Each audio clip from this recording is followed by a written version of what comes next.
My guest today, while she really needs no introduction, I mean, Zia Modi is typically a household name. But you know, when you think Zia Modi, you think Meryl Streep from Devil Wears Prada. Get a call, boss is in, and everyone's like wide and alert, back on their desk, drop the coffee wherever it is. And yeah, people sometimes even take a U-turn if you're crossing the corridor. So Zia Modi, let's try and know the real you. Are you really like that? I hope not. No, you tell me, do you get the vibe? Do people really take a U-turn or get out of the lift if you walk in? I don't think so. I think maybe some youngsters who have just joined get frazzled. But I think most folks who have been around for a couple of years know that they really don't need to take that U-turn. I'm not that scary. I hope not. Yeah, but what is it? Is it intimidated? Are they intimidated by you? I'm sure the youngsters in your organization are. Or is it because you're a bit of a perfectionist, you know, the achiever that you have been? They're like, okay, if she's, let me not match my eyes to her, let me look down if she's there. You'll just have to ask them. But I think that, you know, it's just changed. Don't forget, when we started, we were 12 people. So nobody was intimidated by anybody. And we were all rolling up our sleeves and getting your hands in cold and dirty. pizza at night. But as you grow, you tend to know people less who just joined, who are more junior. My interaction is now limited with a certain set of maybe 100 lawyers, but we have so many more. And so I suppose the unholy myths spread and spiral, and maybe your younger kids are intimidated by me. But you're the best in the business, just like Meryl Streep. I hope That so. remains the same. I hope so. So tell me, I mean, what's a typical day in the life of Zia Modi like when in Bombay? So I tend to sleep late, so I get up late. I get up around 8:39. When do you go to sleep? 2:33, sometimes a little later, 3:30, depends. So you are part of the 5 a.m. club, but not. Reverse. You go to bed at 5 a.m. I go to bed late. And I think the first couple of hours, by and large, is pretty much spent cleaning up what I missed in the time I was sleeping. We have a lot of cross-border work, so America is sending emails, Australia wants calls, sort of caught in between. So that's my quiet time. I tend not to take calls during that time. I just tend to clear my machine. I tend to catch up with my husband. Hope to get my grandson visit us after he finishes his school at Westwind. He drops in for a bit. And then I start getting ready to face the music, the day outside. And then pretty much I think my day varies between, sometimes there are just many meetings, 7 to 8 meetings a day normally. If I'm lucky, 3 to 4. And then a lot of my time is spent in just partners checking in to say that, you know, does this sound right, or would you do this differently, or clients saying that, you know, can you just have a quick look at this before it gets finalized. And then a lot of it is, you know, managing the firm, making sure that our practice areas are strengthened. If there's a big deal out there that we haven't got, why have we not get it? Making sure that clients feel that the quality is intact. Constant just benchmarking ourselves higher and higher, and then meeting people like you. And then when the night between 8 to 10 or 8 to 10:30, whoever wants to meet me, my door is open. They want to get something cleared. They want to go for a business development trip. They want to know who to meet. They want me to make a last minute call for some transaction. Then about 11:30, things are quiet. My poor EA Sharda finally gets to go home. And then I get down to addressing the papers on my desk for that day or the day before. When do you leave for home? I leave around 2:33. Wow, that's a long day. Yeah. What keeps you at it? Not every day, but about 70%. Sure. Is it the love for the job? Is it the drive? Is it the hunger? What is it? I don't know if it's hunger, but it's certainly passion. You know, we've built a great firm. it needs all of us to be attentive. Others have more normal sleep cycles than I do. I have a husband who sleeps late, so I get to see him even at the unearthly time. And I think it's just the sense of purpose that I've always had about the firm individually. As I say, if we started with 12 and we're 450 today with Ajay, Behram and myself, it feels great in a span of 20 years. That's not a very long time. Not at all. And we want to be at the top of the heap all the time. And as my other partners tell me, only the paranoid survive. So that's my motto for them when they describe me. But it's so exciting. Things are happening. There are new developments all the time. There's never a dull moment. There's not a dull moment. Absolutely. That's the point. But tell me, just rewind back. How was it when you started AZB, or even much before that? Because I'm sure your father himself must have had a very big influence. They say it runs in the genes. My parents are journalists, and look at me, here I am, and so are you. So how did the first, bug catch you? So yes, it's fair to say that, as I've said before, Papa's conversations on the dining table over dinner were fascinating. We had the walkie-talkie in that time, and I could just hear his side of it. He used to be barking out instructions for the next day. I want this judgment, that judgment, giving the citations, rolling them off the tip of his tongue, and now it sounded very sort of, adversarial, and I was not a mild personality, so I enjoyed that. But actually, it must have been totally subconscious. I never wanted to be anything else but a lawyer. Wow. Basically, there was no real great moment of decision making. And of course, Dad was getting into his best years at that time when I was growing up as well. And in fact, he turns 90 on March 9th. So, here's the living legend that we've all grown up with. Totally. But if you ask me how much did my father really teach me, I would say it was a long distance relationship because he had moved to Delhi. I was married in Bombay. I was in court for 10 years, then I shifted to M&A. I never really got to work as much with Dad as I would have liked to. Whenever I was in a bit of a bind, I used to call him. But it's different from being able to touch him right there and feel him, right? Yeah. So that's my regret, that his juniors that worked with him always had more of him than I ever could have. But that's it. But yet you've done so well for yourself. Well, it's a combination of hard work, being lucky, being at the right place at the right time. When we started the firm, India had opened up with Manmohan Singh's policy, and we literally grew as India grew. I always say that our growth is India's economic growth. Absolutely. If you talk about India rising, so have all of us. Exactly. Yeah, so I think that's what actually made the difference. I'd come back from America. I had all these modern ideas that the older firms, more established firms, didn't even know of. Did not think important. Yeah, perhaps. So we had a computer per lawyer, and the older firms didn't even think that was conceivable. We bought the latest software at that time, Star or something or the other, and we just had to be at the cutting edge because we had nothing else. We were just 12 rowdy, passionate lawyers who were determined to make a difference. So it was always staying one step ahead of what otherwise we could have gone. We were never complacent. I don't think AZB has been complacent a day in its life.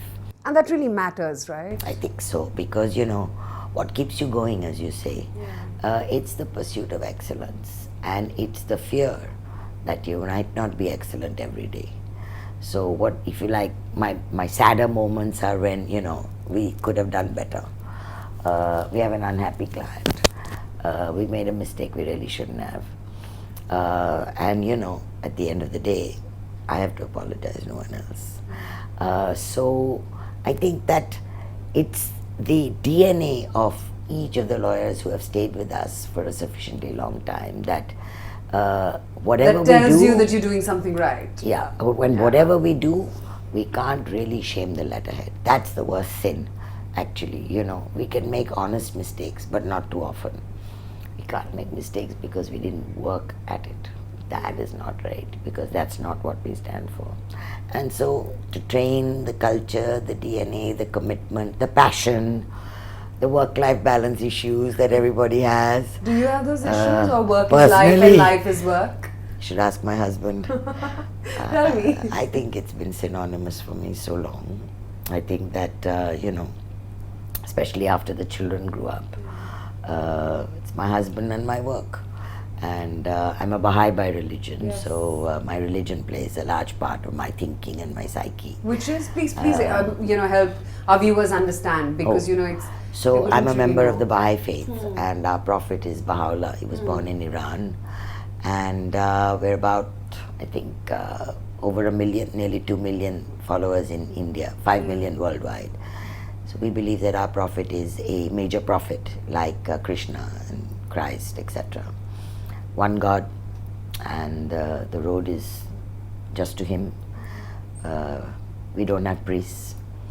I'm a Delhiite, sorry to pause you there, and I've been to the Lotus Temple, and what really struck me was that there's nothing there. There's just a bunch of benches, besides the outside structure, which is so beautiful in itself, and that's it. Because we don't have emptiness and space we pray and to God strength. directly. Yeah. In the language you understand, so I pray Exactly. in English.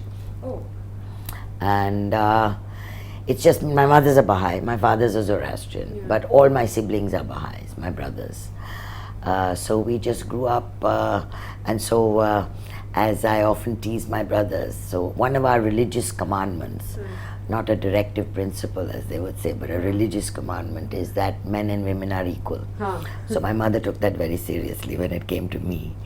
And my brothers always used to tease and say, but where did Baha'u'llah say that women were more equal? so I grew up in a family that, we really didn't have any...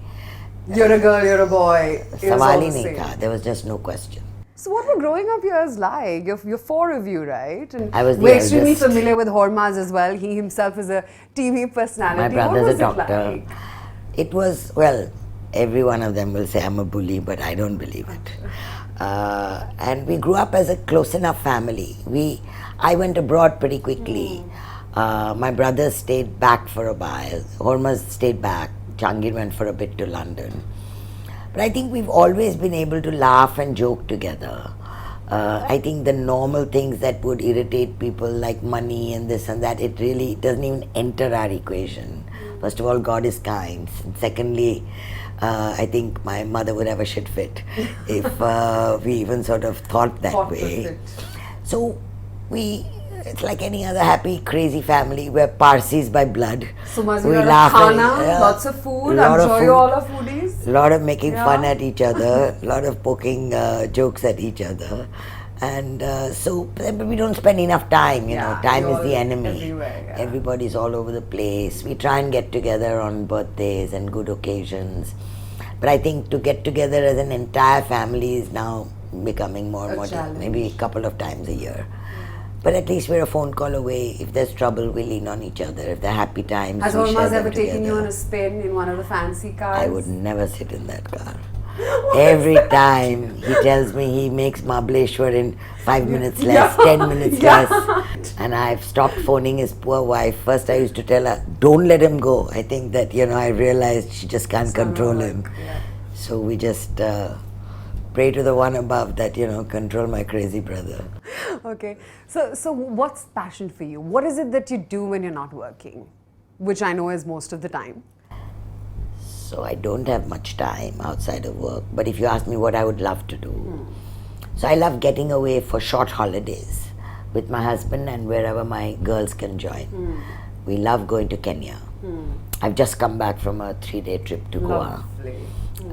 And we try and have catch-up time because, again, there's so much to talk about. They say the older you get, the less you speak to your spouse, but for us it's simply the opposite. We're just trying to catch up with each other's days and deals and life and issues. Do you advise him on his business? Yeah, I do. Especially where it comes to go, no-go calls. I think that I don't do day-to-day advice, but certainly on the important issues he turns to me, which is good. So, Yeah, which is good. It's good to keep the balance and not really enter into anyone's space. So tell me, you know, you've talked about what days were like earlier back in the day. How come you didn't go solo? How come you had 3 of you start AZB? So I did start solo. Okay. I started with 12 people as the chambers of Zia Modi, which was this small little shop. And then Behram, my partner, who's with us in Bombay, walked into my office once and said, we should be partners. And his father and my father knew each other. His father was a lawyer as well. We were family friends, not particularly close to Behram, but he had also gone to New York, worked, so obviously You were familiar with familiar. him. And Ajay? And so Ajay came later. So Behram joined in 2002, and that was it. And then we didn't have any presence in Delhi. And you know, the best way to get to know somebody is when they are opposite you in a transaction. And so Ajay was opposite us in about a couple of transactions, and I told Behram, I said, you know, This is the one. this guy is great. And Ajay and Behram said, I know him. I said, you do? I said, go get him. So I think we met, we had a lovely dinner at the Indigo for about 3 hours. That we had one more dinner. That was it. Are you a foodie? I like good food. Yeah. Yeah, I like good food. What's the favorite food? It depends, but right now it's wasabi. That's a classic. But would we ever find Zia Modi order a vada pav from the In street? my or room right chaat? now. Acha, okay. So you do like your street food. You're not and, only the fattening wasabi and guy. fried Absolutely. and hidden from my husband. So He's the fitness freak. he exercises well, eats well. Yeah. So so that's my typical day. And then the weekends I try and catch up on sleep. Basically, Sunday is my day of rest. Try and catch up with the grandkids. Yeah. Try and catch up with the girls. My one daughter is in Goa most of the time. My other is a mother of 2 years and 2 months. Oh. So she's busy. Cute one. And my third one has just come back from New York. She just finished a film degree at Tisch from NYU. Yeah. She's working on, I think she's working with Ronnie on some film directing, assistant director or something. So But none of them followed your footsteps. second one is a lawyer, yeah? but now she's got 2 kids. So we have to talk. So how is it that you manage with 3 daughters? Were you one of those in board meetings, putting your phone on silent, not taking work calls, or were you always getting their calls saying, Mama, this one pulled my hair? And were you attending to that also and trying to balance it all out? I had a great mother-in-law. She was at home. She was my rock. I think I always say that I could never have done been. without her. Never, ever. She was loving. She loved me. We didn't have the traditional stereotype relationship at all.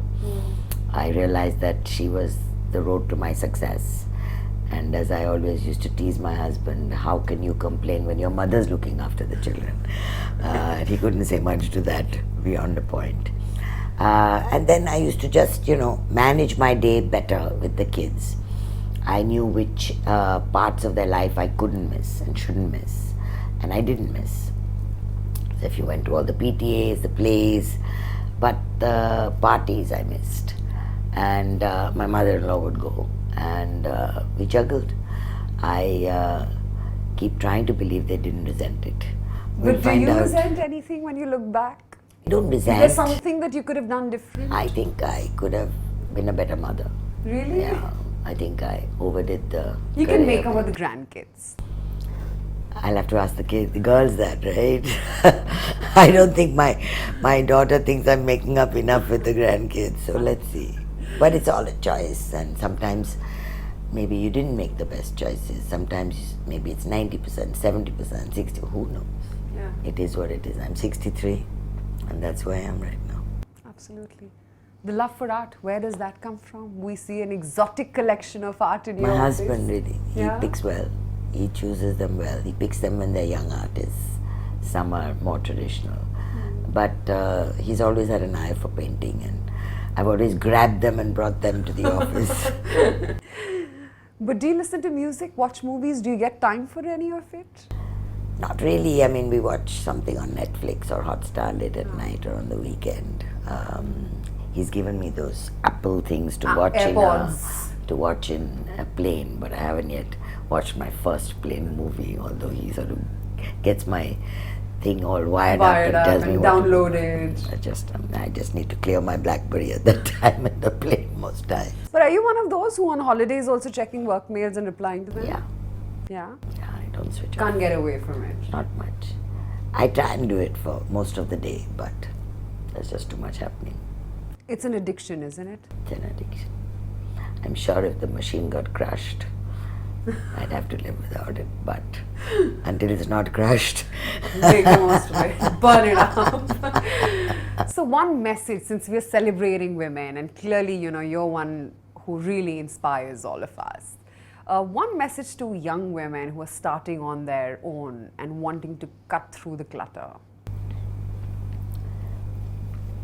I think the first thing is, whatever you do, be practical. Don't overdream and underdeliver to yourself. Understand the limitations of your life in that part of your journey, and it changes as you change. But I think the central message which I always give is that if you don't love what you do, you'll stop doing it. Because we have so many things coming at us in our lives, right? From being a young bride, to being a young daughter-in-law, to being a young mother, to being an older mother, to being a multiple mother. You know, you marry in a different society, you marry in a different culture. So many things that can bring you down. So what keeps you going? It's you love to do it. So you have to find what you love. If you don't find that you love it enough, I would say search for what you really want to find, because otherwise it will affect the way you look at yourself. And so that's the message. Look for what you love. But for the love of what you do professionally, is it okay to make those personal compromises? I think so. What else? What choice do we have? So, you know, what is the point of a young woman, newly married, loving her job and going home every day to a fight with her husband? Who's going to win? The husband. There's just no way the woman is going to go back to an unhappy home every day, right? I mean, the energy just wilts. So you need to, not every man necessarily is born supportive, but I think it's up to us to train them to be more supportive. And slowly, I think there comes a measure of pride. I was very lucky because my husband, unlike many men, really had zero insecurity about who I was or the fact that I was louder or more visible. He was very comfortable in his own skin. He knew what he had to deliver in life for himself. And so that self-assurance never created any friction between us. Fortunately. Very lucky. But It's very difficult for Indian men to deal with a more successful wife. But it's not more successful, it is successful. Yeah. You see, it's as if any woman who's successful is seen as more successful, but that's not the case. So if you, as I say, train your spouse who loves you or who should love you to respect the boundaries that you would like him to stretch and cater to for you. It's one step at a time. Again, you know, to just throw a fit and say, if you love me, you'll do this, all these gauntlets and these challenges, they just don't work in life. You're the only loser. So you fight the big fights, you don't fight the little fights. And you get on with what you love to do. And you realize that sometimes work has to take a back seat because there's other fires that are hitting life. And you've got to multitask and get it right. Wow. Inspirational as always. Thank you so much for joining in. Pleasure. Thanks.